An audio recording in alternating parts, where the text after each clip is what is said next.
All right, Jeremy told me since I prepared a speech, I had to do it, so I'm going to do it. So I'm going to talk about the three, what I consider to be the three fundamental elements that make up Justice Southbury. I want to start with what Julia and I wrote the summer of 2020 when we realized we had something here going. We named it Justice Southbury. We started a Facebook page. We needed an about section, and this is what we came up with that summer. And I think it still holds true. Justice Southbury is a social justice initiative organized by local volunteers. We believe in equal justice for all, and we believe that all means all, regardless of race, gender, sexual orientation or identification, country of origin, religion or no religion, ability or disability. We believe in judging people by the content of their characters, and we in turn expect to be judged by ours. We hope to be tolerant and compassionate, but at the same time forceful and active. We are willing to engage in necessary and necessarily difficult discussions about all of these topics. If we can do anything to show that hate has no home here in Southbury, then we will have achieved our mission. That's what we came up in the beginning. I think it still stands up pretty well. So the first element of Justice Southbury has been our focus on values, on a consistent moral core that governs what we do, governs what we focus on, governs how we try to conduct ourselves in turbulent times and with vigorous opposition to what we do. The mission statement that this group came up with in conjunction with Professor Tula from the New School was that our mission is to cultivate an inclusive community where all are treated fairly and welcomed as equals. Our vision is of a more fair and kind community for all. And the core of all of it really is right there, love your neighbor. It is not a political statement. We don't mean it as a religious statement, but we really try to have love your neighbor be the basis of everything we do and then sprout it out from there.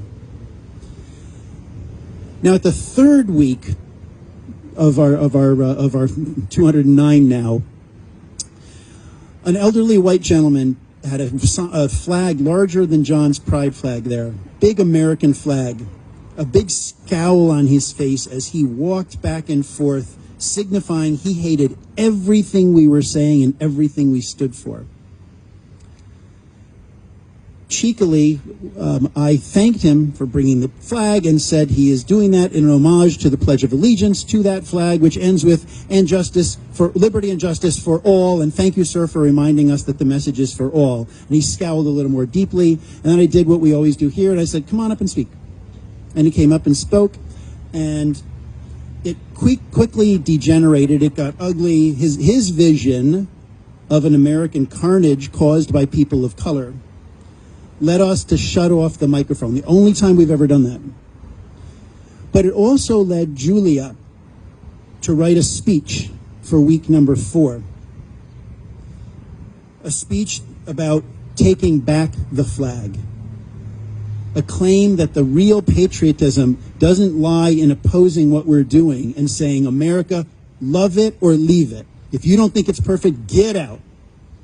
And Julia wrote a scholarly essay going back to the Constitution in order to form a more perfect union, with the idea that it wasn't a perfect union, and it would never be a perfect union, but that we would work towards a more perfect union. And she traced the thought of making America better, not great again, like let's go back to that point over there and not learn anything, but just that's what we want, but saying let's make America better.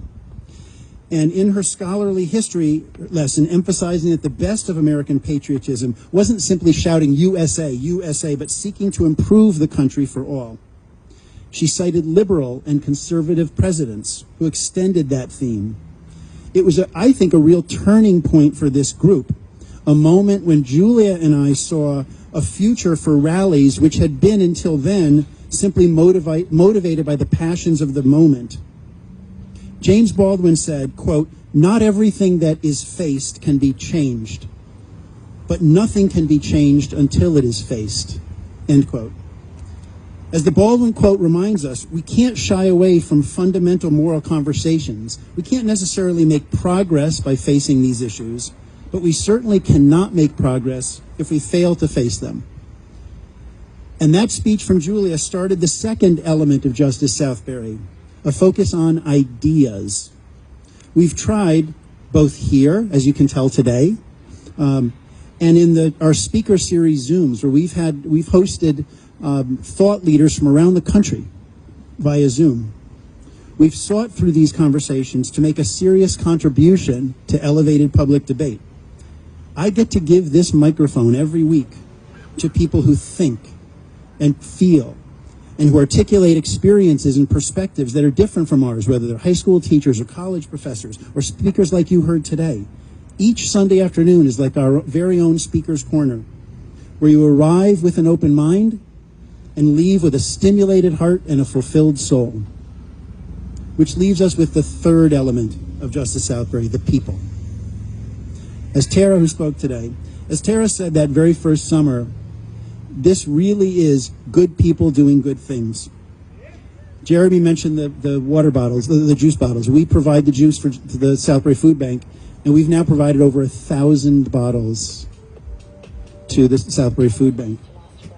Thank you to Catherine and Jerry for faithfully bringing the bottles in every month.